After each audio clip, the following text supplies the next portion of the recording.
बस हम इतने कहल चाहब अपना आजमगढ़ के लोग से कि भैया बहनी आप लोग कभी जाति खातिर कभी धर्म खातिर अलग अलग विचारधारा खातिर आप लोग बहुत बार वोट कैली। ए बार एगो अच्छा मौका मिलल बा हमनी के, काहे कि उपचुनाव है और केंद्र में भी भारतीय जनता पार्टी के सरकार बा, राज्य में भी भारतीय जनता पार्टी के सरकार बा। जैसे आप लोग सबके मौका देनी वैसे एक मौका हमरों के दें। अगर हम ये 2 साल में आप खातिर के आजमगढ़ खातिर के बाकी लोग से अच्छा ना करब तो बदल दिया लोग, काहे कि आप लोग के फिर 2 साल बाद चुनाव मिले वाला है। बस ये कहल चाहब। अखिलेश भैया भी प्रत्याशी तय ना करें, देखा केहू न केहू अबे करी, कई लोग के नाम आवता, लेकिन जितना मजबूत प्रत्याशी आई लड़े में उतने मजा आई। काहे कि जी आशीर्वाद बहुत मिला था और सब लोग जैसा कि हमारे अध्यक्ष जी ने कहा सपा से लड़ाई कोई है नहीं, इस बार लड़ाई जो है वो बसपा से है। पिछली बार की सर वही दूसरी तरफ देखें तो जो है 2022 विधानसभा में सपा ने यहाँ 10 विधानसभा सीटें जीती, तो कितना चुनौतीपूर्ण ये देख रहे हैं, ये भी तो देखने की बात है। आप ये भी देखिए कि उन 10 विधानसभा में दूसरे नंबर पे हमारी पार्टी रही और अब जो है आप अगर देखेंगे पिछले उनके महागठबंधन के समय में जो मैंने लोगों का आशीर्वाद प्यार पाया था वो बहुत ही ज़्यादा था, और अब जब उनका गठबंधन टूट चुका है तो ऐसे में जितने लोगों ने मुझे आशीर्वाद प्यार दिया था वही मेरे आशीर्वाद प्यार मिल जाएंगे, मैं आराम से जीत जाऊंगा। दिनेश भैया काम पे वोट हुई कि जाति पे वोट पड़ी? काम पे वोट हुई, काहे कि आजमगढ़ खातिर जाति पर बहुत हो गल, अब थोड़ा आजमगढ़ खातिर वोट हुई और ये आजमगढ़ के जनता मूड बना ले लिया कि अब थोड़ा आजमगढ़ खातिर के सोचल जाई और आजमगढ़ में भी कमल खिलावल जाई। किस आधार पर कह रहा है कि बसपा से टक्कर है, सपा से नहीं? अगर सामाजिक का आप यहाँ का जो समीकरण है वो देखें तो सामाजिक समीकरण के हिसाब से बसपा के जो कैंडिडेट हैं वो गुड्डू जमाली जी हैं, तो वो आप आंकड़ा समझ सकते हैं कि जो समाजवादी पार्टी का एक बड़ा वोट है वो उधर शिफ्ट हो रहा है। लेकिन बहुजन समाज पार्टी सही है। आप बात कर रहे हैं यहाँ पर MY फैक्टर काफी हावी है और वो 2022 विधानसभा में सपा को वो वोट गया था जी।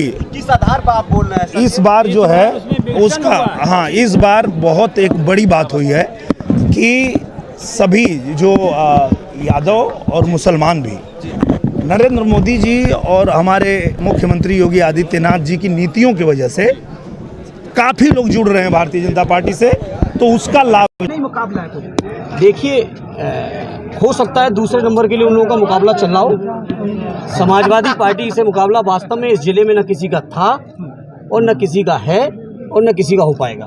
भाजपा के नेताओं का सर कहना है कि अखिलेश यादव ने आजमगढ़ की जनता को धोखा देने का काम किया, यही कारण है कि बीच मैदान में छोड़ के चले गए हैं। गलत बात।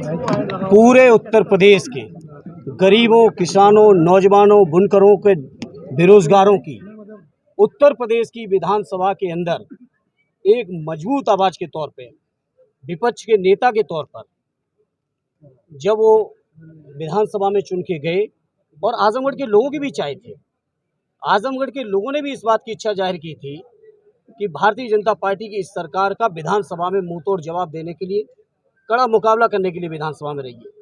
और आदरणीय राष्ट्रीय अध्यक्ष जी के उत्तर प्रदेश की विधानसभा में रहने का आपने पिछले सत्र में परिणाम देख लिया होगा, और आप ही ने नहीं, मैं समझता हूँ पूरे उत्तर प्रदेश और देश के जनमानस ने इस बात को महसूस किया कि आदरणीय राष्ट्रीय अध्यक्ष श्री अखिलेश यादव जी जब से उत्तर प्रदेश की विधानसभा में प्रतिपक्ष के नेता के तौर पर बैठे हैं, सरकार के लोग अब बहुत संभल के काम कर पा रहे हैं। सर आपको प्रत्याशी बना गया है, काफी देर हुई प्रत्याशी की घोषणा करने में, कारण क्या रहा? कोई कारण नहीं, पार्टी का फैसला है। सांसद बनने पर धर्मेंद्र जी का डेरा आजमगढ़ में रहेगा या अखिलेश यादव जी का लखनऊ? नहीं, हमारा ऐसा कुछ भी नहीं रहेगा। आजमगढ़ की जनता ने जो लाड़ दुलार सम्मान यहाँ की जनता ने दिया है, हम लोग जीवन पर्यंत भी सेवा करेंगे, तो आजमगढ़ के लोगों से कर्ज से कभी मुक्त नहीं हो सकती।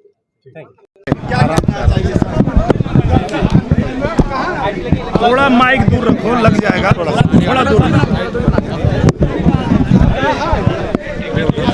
हमारे लोकप्रिय प्रत्याशी दिनेश निरहुआ जी को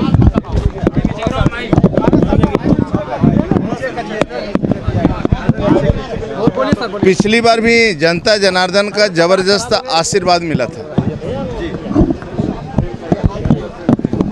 वह आशीर्वाद अब चुनाव में काम आएगा। जो 2-3 दिन से चर्चाएं हैं, जो हम लोग सुन रहे हैं, आजमगढ़ के लोकसभा के लोगों का मन है और मन भी बन चुका है। इस बार बीजेपी का कमल खिलाना है और दिनेश जी को लोकसभा में भेजना है। उसके पीछे आदरणीय मोदी जी, योगी जी की लोकप्रियता, गरीबों की कल्याणकारी योजनाएं और विधानसभा में भी अच्छा हम चुनाव लड़े, उसका परिणाम नहीं आया।